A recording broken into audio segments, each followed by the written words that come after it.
Hello and welcome to Music Theory episode 4. Today we're going to be looking at the various types of notes that exist in music. So last episode we looked at the bass clef, the one before that we looked at the treble clef, and by now I would hope that you're pretty confident being able to read various pitches. However, there is one other fundamental thing that you need to know before you start to play anything, and that is being able to understand the types of notes that make up a bar so you can actually understand how the rhythms go.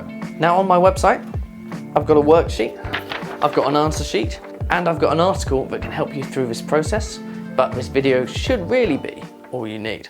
So when it comes to thinking about various types of notes, we've got to realise that it doesn't matter whether we're in the treble clef, that was awful, or the bass clef. It's going to be the same no matter what. The types of notes don't change between the two clefs. Furthermore, if we take this basic note here,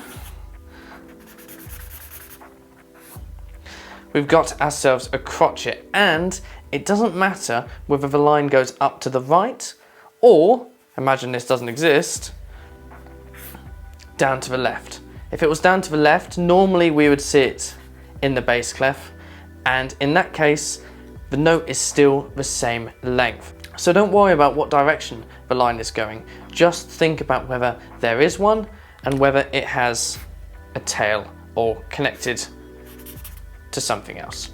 So let's talk about the crotchet. The crotchet is made up of a line, a circle, and it's coloured in, and it's worth 1 beat. In a standard bar of 4/4, we could fit in 4 crotchets. And we're going to assume for the rest of this video that all our bars are in 4/4. The crotchet is the standard beat. If somebody says to you, just count out these beats for me, how many beats in a bar are there, all that sort of stuff, it's normally 90% of the time related to the crotchet. That is the biggest, the most important beat that you need to remember. And in America, they call it a quarter note, which makes a lot of sense. If you take that bar of 4/4, each one of these represents a quarter. However, it doesn't make sense if you're suddenly in a bar of 3/4, you've only got 3 crotchets to deal with, and yet they're still quarter notes. It's all based around this standardized system. So in England, it's the crotchet. In America, it's the quarter note. Moving on. Next up, we have the minim. A minim looks very similar to the crotchet. However, it's not coloured in. That's the important part. That's the only difference between the world of the crotchet and the world of the minim. The minim is worth 2 beats. In a bar of 4/4, that would mean we could fit in 2 minims before we reach the end of the bar. That'd be on beat 1 and 2, and this on beat 3 and 4. Moving on, the semibreve. I'm never confident if I spell this correctly, but how often do you need to anyway? The semibreve is that, literally that. If it was a C, it would look like that. It has no line and it's not coloured in. It's worth 4 beats. You can only fit one of these into a singular bar. Now, don't go thinking that a breve note exists. It's just a semibreve. If we wanted to be able to double this, we would tie 2 of them together using a line in the music, but we'll get onto that later. So far we've had a crotchet, a minim, and a semibreve. 1, 2, and 4. In between these, we have a 3-beat note. That 3-beat note looks exactly like a minim with one important difference. It has a circle right next to it. That circle represents cutting that note in half. So let's say it's 2, which is 2 beats from a minim, divided by 2, because we're cutting it in half. Let's put that in brackets. And then we add that onto the original value of a note, which happens to be 2. 2 divided by 2 equals 1. plus 2 equals 3. The dot can actually be applied to other notes as well, the 1-beat note or the quaver, which we'll get onto in just a moment. But for now, all you need to think about with the dot and the minim is that it's a 3-beat note. Now we're getting into the realms of quicker speeds. We've had 1, 2, 3 and 4. They've been counting slower. Now we're going to cut that crotchet in half and we end up with a very wonky circle at the bottom. Let's try that again. A quaver. A quaver is worth half a beat. So if you think about it, in that bar of 4/4, again the treble clef doesn't matter, but I'm going to write it in anyway. It's a bar of 4/4, that's the end of the bar. Because it's worth half a beat, half a single crotchet, and a crotchet could fit in a bar 4 times, a quaver can fit in the bar double the amount of times. So we've got 1, 2, 3, 4, 5, 6, 7, 8. And the interesting thing about quavers is that when you've got lots together, we don't always see an individual line on each one. We see them joined together at the top. Let me draw it over here again so you can see it a little bit clearly. Imagine these are the stems of a note, that's what they're called. You've got circles there. And if they're all quavers, you wouldn't each see individual little lines, you'd see them all tied across. Next up, now we're on to the semiquaver. That's meant to be a V, cool. Looks exactly like the quaver. Even has a tail, coloured in, and it has the stem. Big difference, it has a second line. A semiquaver is worth a quarter of a note. So I've actually confused things because a crotchet is a quarter note. It is worth half a quaver again. So if we're going to talk in terms of fractions in a bar, the American system, we had crotchets, which were quarters, quavers, which were 1/8 notes, almost caught myself there, and now we're on to semiquavers, and they're 16th notes, because we can fit 16 of these into a bar. Same concept with the quavers from before. If you join them up together, you end up with a line going across the top of them. So if I just do a little one here, let's just say there's 4 in a row, 1, 2, 3, 4, very slanted. You'd have a line going across the top, but don't forget we've got a double tail there. So that's what it would end up looking like.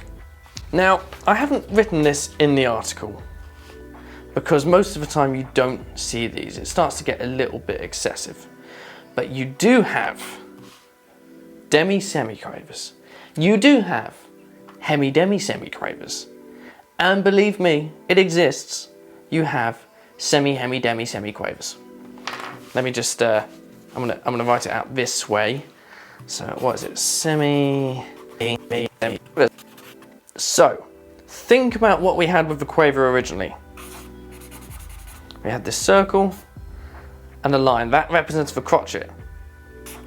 Quaver, because of 1 line. Semiquaver, because of 2 lines. Now we're at demi-semiquaver, worth, where shall I write this? Tell you what, I'll write it here. Or quasi. So a quaver was 1/8 of a bar, semi is 16th, demi, which is what we're at now, is a 32th of a bar, so you can fit 32 of these notes into a single bar. Hemi, halved again, 64, and then quasi, because you can either say quasi, hemi, demi, semiquaver, but I prefer semi, hemi, demi, semiquaver. You've got 1 over 128.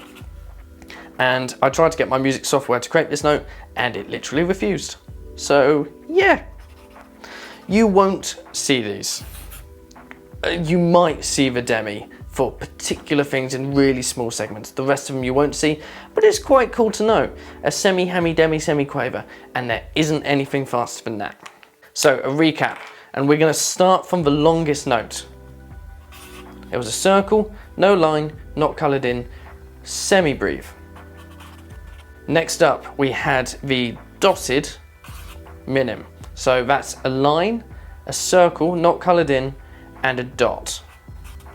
Then we had the minim, which has the stem, a circle not coloured in, and no dot. Then it was for crotchet, stem, coloured in, no dot. That's your fundamental note right there. Half of a crotchet was a quaver. Looks exactly the same apart from the line on the top. And if they are grouped together, or if they're directly next to each other in the music, then you end up with a line that holds them together rather than the little tail. And finally, so that I don't go into the really crazy stuff, we have a semiquaver, which looks like a quaver, but has 2 lines for a tail and would have 2 lines if it was joined together. Semibreve, 4 beats. Dotted minim, 3 beats. Minim, 2 beats. Crotchet, 1 beat. Quaver, half of a crotchet. And semiquaver, a quarter of a crotchet. If you're going to go by the American system, a semibreve is a whole note because it takes up the whole length of a 4/4 bar. I honestly don't actually know what a dotted minim is in the American system, but a minim would be a half note, so I guess a dotted minim is a 3/4 note because you fit 3/4 of that note into a bar with 1 rest left over. Minim, half note, crotchet, quarter note, quaver, 1/8 note, semiquaver, 1/16 notes. When you get to semiquavers, most people go to the American system anyway, using fractions, because it's just easier to say rather than semiquavers and demi-semiquavers. It's a little bit confusing otherwise. But if you can get these names down, understand how many beats there are in each note, and understand how many you can fit into a bar, a standard bar of 4/4, so that you can think in the American system, then you are set. You are ready to begin playing some music. And I really genuinely can't wait to start teaching you. So, if you want to challenge yourself, I've created a worksheet. You can find it on my website, robharveymusic.com. You can see I've created these little equations, these, I don't even know what to call it. It's a little bit like algebra, but it's a lot easier than that. And I've even put the key at the top of the page so you can work this stuff out. Along the side of each one, all you have to do is write how many beats the entire line makes up. It's not too bad. It does get quite challenging by the time you're down here. None of these are formulated to fit a standard bar. These are random totals that they're going to make. However, they are all whole numbers, so don't think that I've put in any crazy half beat, semi-quaver endings. No, they're all whole numbers. So, if you want to find that, visit my website. I've got an answer sheet there too, so you can double check your workings out. Make sure that you're really comfortable with all this stuff, with all of the bass clef, all of the treble clef, and how to read music in general. That was my first video before you move on, because now I think we're going to be ready to make some music. So I hope that all made sense. I realise that notes can be a little bit intimidating trying to understand whether something has nothing filled in or all filled in, or if there's a line and all this sort of stuff, but it's very much like when you were learning to read as a child. Think about it. Think about spelling out your name. Think about the individual letters in there. None of those squiggly lines really have any meaning. We've just given them that, and now you know exactly what they are every single time. It's the same for the notes. You'll get to the point where it's like that. You won't even think about whether it's coloured in or it's got a line or anything. It'll just work. So if you haven't already, take a look at my website, robharveymusic.com, where you can find the article, you can find the worksheets just to help you on your way, and the answers too. So in any case, stay motivated, keep practicing, and I'll see you in the next one.